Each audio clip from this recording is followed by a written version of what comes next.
عزیز دوستو، حضرت سیدنا لقمان اپنے بیٹے کو نصیحت کرتے ہیں، اور قرآن مجید نے سورہ لقمان کے اندر آپ کی ان نصیحتوں کا ذکر فرمایا ہے۔ اللہ کریم نے ارشاد فرمایا کہ حضرت لقمان ان کی جو بات انہوں نے اپنے بیٹے کے ساتھ کی، فرمایا وَلَا تُصَعِّرْ خَدَّكَ لِلنَّاسِ، اے میرے بیٹے لوگوں کے ساتھ اپنے رخ کو نہ پھیرا کر، غرور کے ساتھ اپنے لب و لہجے کو پھیر نہ لیا کر لوگوں کی طرف سے، اور وَلَا تَمْشِي فِي الْأَرْضِ مَرَحًا، اور زمین پر اکڑ اکڑ کے نہ چلا کر۔ تکبر کے ساتھ اپنے لب و لہجے کو لوگوں سے پھیر نہ لیا کر، اور زمین پر اکڑ کے بھی نہ چلا کر۔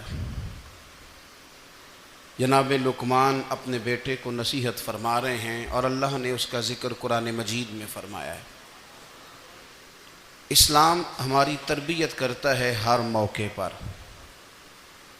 اور ہمیں اسباق پڑھاتا ہے زندگی ساری گزارنے کے لیے۔ انسان کی بات کا دوسرے پر بڑا اثر ہوتا ہے، لیکن اس کی بات کے ساتھ ساتھ اس کے لہجے کا بھی بڑا اثر ہوتا ہے۔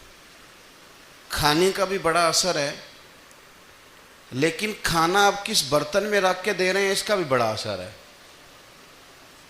آپ نے کھانا کس طرح سجایا ہے، کس جگہ کسی کو بٹھایا ہے، اس کا بھی بہت زیادہ اثر ہے۔ اسلام یہ کہتا ہے کہ آپ کا جو لب و لہجہ ہے وہ ہمیشہ اچھے اخلاق والا ہونا چاہیے۔ لہجے جو ہوتے ہیں نا، لہجے، لب و لہجہ، وہ بڑی تاثیر رکھتا ہے، بڑا اثر رکھتا ہے۔ چھوٹا سا بچہ ہوتا ہے، دودھ پیتا ہے، ابھی نونہال بچہ ہے چھوٹا سا، ابھی اسے پتہ نہیں ہے کہ کون سی بات کا کیا معنی ہے۔ اسی بچے کے آپ نے گال پہ محبت کے ساتھ ہاتھ پھیرا تو وہ ہنس دیتا ہے،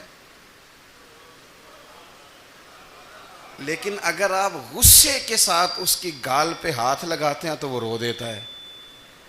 آپ میری بات کو سمجھیں گے، ابھی اس کو لفظوں کے مفاہیم کا نہیں پتہ، معانی سے ابھی وہ آگاہ نہیں ہے، معنی نہیں جانتا، پر آپ نے کس لہجے کے ساتھ اس سے پیار کیا یہ اسے پتہ ہے۔ یہ جو لہجہ ہوتا ہے نا، لہجہ، اخلاق آپ کا، یہ بڑا اثر کرتا ہے۔ آپ نے گفتگو کی، لیکن اس گفتگو میں آپ کا انداز کیا تھا، لب و لہجہ کیا تھا۔ کچھ لوگ کہتے ہیں میں نے کوئی غلط بات کی ہے، بالکل ٹھیک بات کی ہے۔ بھئی آپ کی بات ٹھیک تھی، پر آپ کا انداز ٹھیک نہیں تھا۔ جہاں بات ٹھیک ہونا ضروری ہے نا، وہاں انداز ٹھیک ہونا بھی بڑا ہی ضروری ہے۔ آپ کے لہجے کا خوبصورت ہونا اور آپ کے لفظوں کا حسین ہونا بھی بڑا ہی ضروری ہے۔ اگر آپ تھوڑا سا معاشرے میں غور کریں تو کچھ لوگ ایسے ہیں جو طبعاً ہی بیچارے دنیا میں آئے ہی شکوہ کرنے کے لیے، ان کے لہجے سے نہ ترش روئی برستی ہے، تلخی ہے۔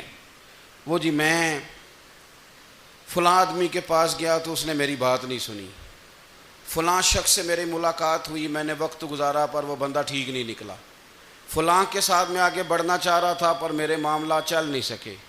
تو بھئی آپ دوسروں کو ناپتے اور تولتے رہے، آپ کو یہ دیکھ لینا چاہیے تھا کہ آپ کا انداز فکر ہی کہیں غلط نہ ہو۔ لہجے، اخلاق، یہ آپ کے لفظوں سے بھی زیادہ اثر بعض اوقات رکھتے ہیں۔ کسی نے کہا تھا کہ میرے لہجے میں غرور آیا تھا، اس کو حق تھا کہ شکایت کرتا تھا، میرے لہجے میں کچھ ایسا کہ جس پہ وہ بیچارہ پریشان ہو گیا، اب اس کا حق بنتا تھا وہ اس پہ شکایت کرتا۔ تو میرے عزیز، آپ بات کو یاد رکھیں گے کہ جو اخلاق ہے، آپ کا جو اخلاق ہے، جو آپ کا کردار ہے، وہ اپنی ایک خوبصورتی رکھتا ہے۔ اس لیے میرے نبی پاک صلی اللہ تعالیٰ علیہ وآلہ وسلم نے فرمایا تم میں کامل مومن وہ ہے جس کا اخلاق زیادہ اچھا ہے۔ جو کہانیاں زیادہ سناتا ہے وہ نہیں، جو اپنی خدمات زیادہ بتاتا ہے وہ نہیں، جو باقی سب کی نفی کر کے کہتا ہے کہ دنیا میں کوئی بندہ ٹھیک نہیں، صرف میں ٹھیک ہوں، وہ والا بندہ نہیں، بلکہ فرمایا جس بندے کا اخلاق زیادہ اچھا ہے۔ اخلاق دیکھیں، یہ جو آپ کا لہجہ ہوتا ہے نا، یہ بہت زیادہ اثرات مرتب کرتا ہے آپ کے گھر پہ بھی باہر بھی. آپ اگر اپنی گفتگو میں باڈی لینگویج کو تھوڑا سا اچھا رکھیں.